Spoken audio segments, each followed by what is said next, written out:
Hi everyone, Paul Akers, host of the American Innovator. You know, the innovative spirit is alive and well, and everywhere I travel around the world, I bring back ideas and creativity to share with my audience to continuously improve and change the way we live.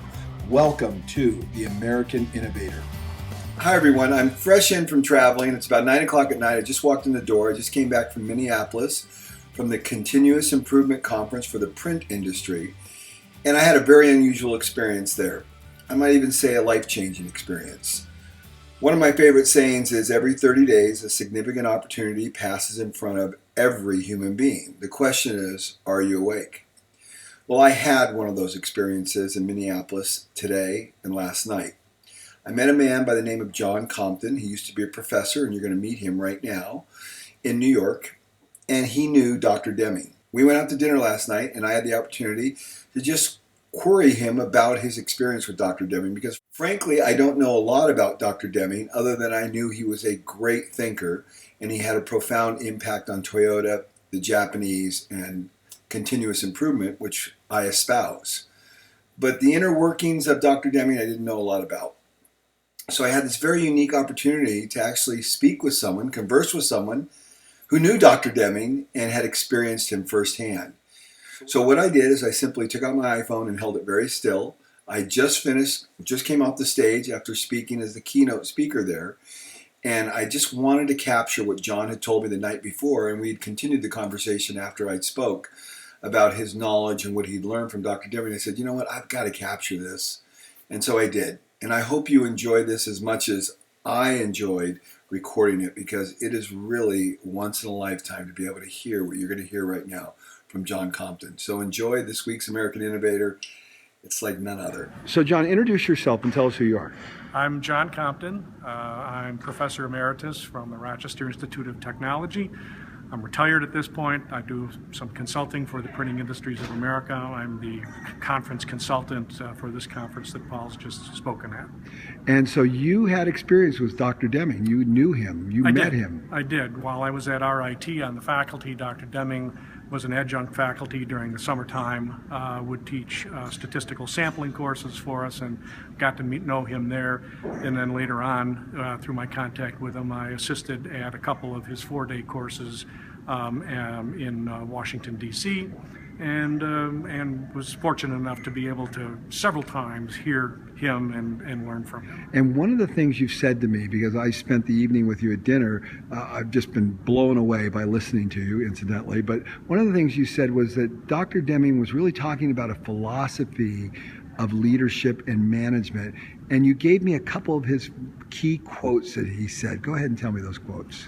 Well, Dr. Deming said many things about the role of management and the importance of the role of management in terms of establishing quality and continuous improvement. And he used to say, quality starts in the boardroom. If the leadership of the company doesn't understand quality and doesn't practice it in their daily lives, then there's no hope of it being delegated successfully lower into the organization to achieve the kind of things that companies wanted to achieve. So he was very much about recognizing that it was a management responsibility, not a responsibility that you could delegate to a quality control department. It's all management. Everything's all management's fault. And he said we're being ill-served by the management schools that MBAs who are managing by the numbers or managing by results, as opposed to understanding that everything is a process, recognizing that those processes are inherently, contain waste and inefficiencies, and that the people who live in those processes day in, day out, the hourly employees, the operators, he used to call them, are the ones that have the greatest insight into how to improve those processes, but most often are not recognized for the ability they have to bring those improvements or to realize those improvements. And so Dr. Deming was very much about helping managers understand what their obligations were, and that's why he created his 14 points for management. He talked about the 7 deadly diseases. All of them were really ways of helping managers understand what their job was in terms of building quality into their organization. Now, you told me this quote about one of his favorite ones was about being sold down the river. Tell me about that one. Well, he used to say that that we were being sold down the river by modern management who claimed that things get done by best efforts, hard work, and good intentions, best of intentions. That's not enough. That without knowledge, and he talked often to us about what that knowledge was. Knowledge of human behavior, knowledge of processes, knowledge of variation, understanding how we knew what a change really was. How did we know something had been made better than before, as opposed to just being made different from before? And all of that was knowledge. And he said, without that knowledge, best efforts, hard work, good intentions aren't going to take us anywhere that we need to go. Interesting. And so one of the things he was saying that in a conference, someone would say, well, we're doing all that, we are improving, and he would retort back to them. What would he say? By what method? He would always want to know, by what method are you improving?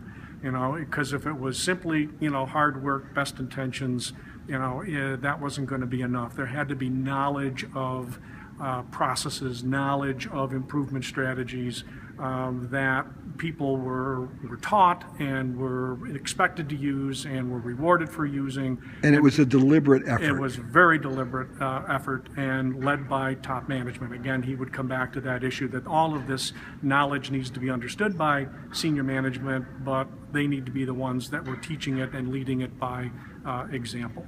And so also you said when you were sitting on his lectures, he would not just I don't know if the right word would be, he wasn't just bombastic in the way he would dress down management. He would do what to them? He'd take a scalpel to them.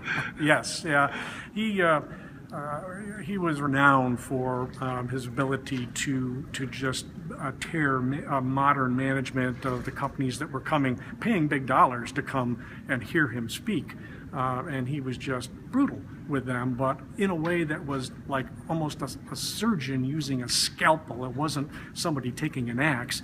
He would just example after example use kind of the scalpel to show, the folly of the management methods that were in place and how they were not leading us toward continual improvement, how they were stifling, innovation and improvement and stifling the ability of the employees to bring their ideas forward. And so he was very, very clear about that. And as I said, I was telling you, Paul, that he did it with a scalpel, but it wasn't painless. It was often, sharp and it's what we need, to be honest, and it's which what we people all needed to hear, and it was a way in which he got the attention of management. He got their attention, and once he had that attention, then you could just learn a tremendous amount from him. But you had to get past that notion that these were successful businesses coming to hear him, and they would think, well, because we're successful, what can we learn from this, 90-year-old man? And once he got their attention, what they learned was that there was profound, tremendous amount and one of the other stories learning. that I didn't know about Deming was that he went to work for Ford, and it was during his tenure at Ford that the Taurus came out. That's correct. Yeah, the Taurus had been a project that was already initiated before Dr. Deming was fully there, but he had a huge impact on the management methods and the approaches they took for collaboration to end up producing the Taurus product, and then in the manufacture of it, in terms of being able to bring ideas for improvement through the manufacturing of the automobile to fruition more quickly on the shop floor. Don Peterson at Ford, who was the CEO at the time, often attributed their success with that project to the influence that Dr. Deming had with his work with them. What's interesting about that, John, is I remember back in the early 90s, a friend of mine picked me up. He was a sales guy in a brand new Taurus. And I remember getting in the car going, wow, this is an American car. This is awesome. And he went on and on to rave about that. Who would have known that I would have learned about Deming's work, 10 years later and become an enthusiast of that, and sitting in that car 10 years prior, and that was what I was experiencing was the power of quality and continuous improvement via Dr. Deming. I think that's really Yeah. It's really something riveted in my mind. Yeah, Dr. Deming, probably more than any other person, has had a profound effect on the quality movement worldwide, but certainly in the U.S. And much of what we understand about lean manufacturing through the Toyota production system was drawn from the work that Dr. Deming did in Japan in the late 40s, early 50s. And then later on in this country, when in the 1980s he became more widely known and his 4-day courses became very widely attended.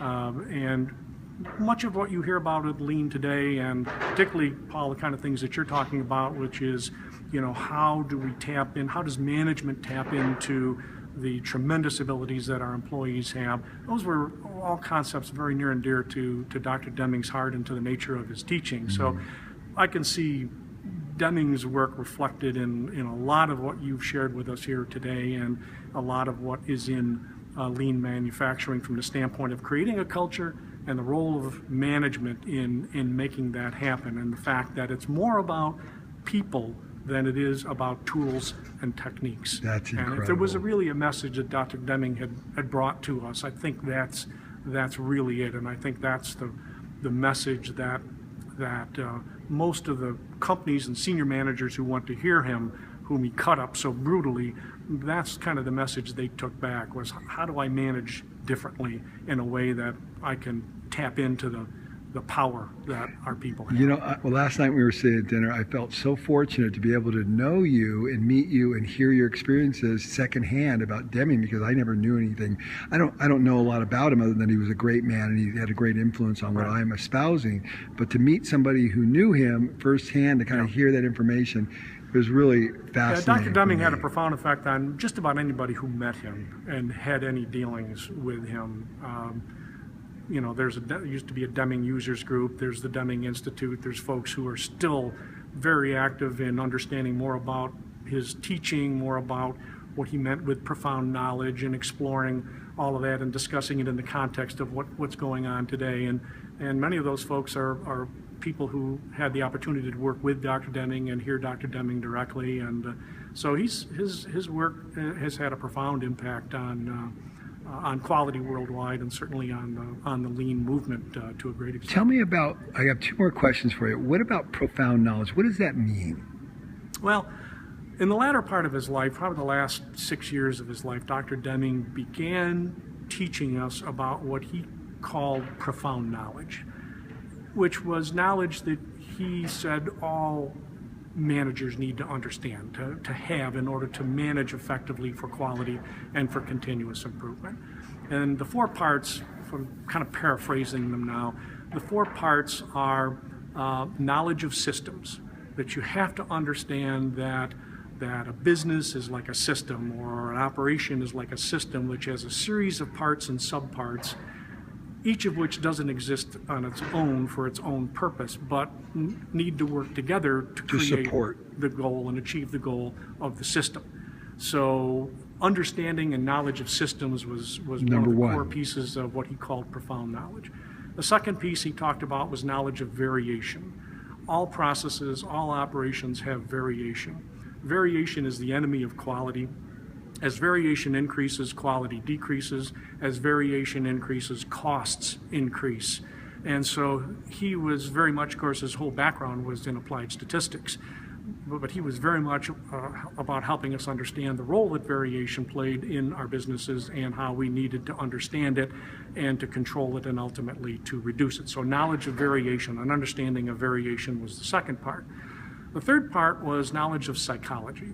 And he said we need to understand about psychology because people are in our businesses, and people operate our operations and live in those processes. And the more we understand about psychology, the more we understand about how people think and how they behave and how we can help tap into their intrinsic values as opposed to extrinsic values. I heard you, Paul, talk about that a little bit today.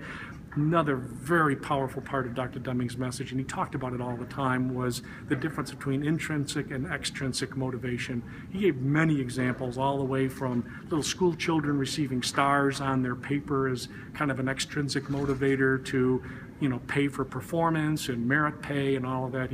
he just helped us understand that that's all extrinsic motivation, and that's not going to get us to where we need to be. So knowledge of psychology for many, many reasons was another part of what he called profound knowledge. And then the fourth part, which is often the part that's most controversial, is what's called the theory of knowledge, which is basically epistemology. It's how do we know what we know? So you think of Socrates, you think of the great philosophers and the great thinkers about, well, how do we know what reality is? And Dr. Deming said this is important because we need, so many people claim that they know something to be true, which is not true. Okay, so how do we know what is true? How do we know what is not true? And that all deals with this concept of the theory of knowledge. And he played it out in the context of in our businesses. How do we know we're improving? How do we know that a customer wants this or a customer wants that? By what method do we know that? And that whole theory of knowledge became the fourth element of what he called profound knowledge, which he felt all managers needed to have a good grounding in if they were going to be able to manage effectively for quality and So let's repeat them again from the top. Yeah. The first one is knowledge of systems. And the interdependence that pieces of a system have in order to accomplish the goal of the system. Next one is variation. Next one is the knowledge of variation or an understanding of variation, which exists in all processes, and we need to be able to control it. Psychology. Third is knowledge of psychology, so that we can understand how people think, how they behave, so that we can help them reach full potential and tap into those things which are fundamental and natural to human nature. And then last, the theory of knowledge. And then the fourth is called the theory of knowledge. He called it the theory of knowledge, which basically is how do we know what we know? We're so sure of certain things that are not so, is what he would say. And so the whole notion of we have to investigate, and that led to plan, do, check, act. All right, that was a part of, that's how theory of knowledge was, how do we know something? Well, you plan an experiment, you conduct it, you look at the results, and you act on the results. The rigors of the scientific method. Exactly, right. And then the last thing, this is my last question. You talked about him, and I don't know if I'm going to say this correctly, kind of like a grumpy old man, a little bit. He came across that because he was an older man. When he first gained popularity and notoriety in the U.S., he was in his 80s. He suffered fools very difficultly, and so he would cut right to the point. If somebody would ask him a question that just seemed to be, to him, almost nonsensical, he would give an answer, but it would be such an obvious answer that it would make you feel, wow, that was even stupid for me to think, even to ask that question. But he always wanted questions. He always liked questions because he said that's how we learn. But the answers that he gave, like I said, often were with a scalpel that would reveal something about the person asking the question, right, that the person asking the question didn't even think about him or herself. And that process of kind of understanding, revealing your inner self to yourself, right, is a process of learning. And Dr. Deming was very, very good. And he was kind of an ordinary guy in that I understood that he still lived in his home and operated out of the basement of his home. He operated out of an office in his basement. His secretary, Claire, or not Claire, excuse me, her name is escaping me. We're allowed to do that at this age. Yeah. Anyway, she was with him for 40 years. It was the only staff he ever had. So he was lean as it was. I love it. Lean. There's no question about it. And he had the Second Order of the Sacred Treasure, which was the top award that the Japanese government gave to him. He just had it sitting on a little shelf behind his desk with dust on it and everything. And, he was very proud of it, but it was never anything that he would, talk. A lot of other people talked about it because, he was the first American to ever receive that award. Actually, the first foreigner to ever receive that award from the Japanese government. And but a very unassuming kind of guy that was devoted to teaching people about how to improve, teaching them about quality, teaching them about how to achieve it, teaching, to management. And, here's a man who did this 4-day courses. He would do on a yearly basis. In his late 80s, he was doing probably 20 to 25 4-day courses around the country. Many of them public, many of them private, for companies that would hire him and to have him in. And he always, I think he felt, although he never said it to me, I think he always felt that there was so much to do and he had so little time in his life left, because he was 80 when he was, really getting the notoriety and the recognition in the U.S. So he was on a mission. There's no question about it. And he was a tireless educator for us. Well, here's what I'd say. Thank you, Dr. Deming. Amazing. And thank you, John, for giving us a window into Dr. Deming firsthand. That was just beautiful. Thanks so much. You're quite welcome. Happy to do it. Remember, life's an adventure. Be a part of the solution. Go out, learn, improve, change, think outside the box. We can change the way the world thinks. Be an innovator.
I really got to stop getting myself in these situations. That's a leopard, and that's an elephant. Yes, and this is a cheetah. Like, oh, I saw Here, that. kitty, kitty, kitty, kitty, kitty. Cute. He wants to play. Uh-oh. Got it.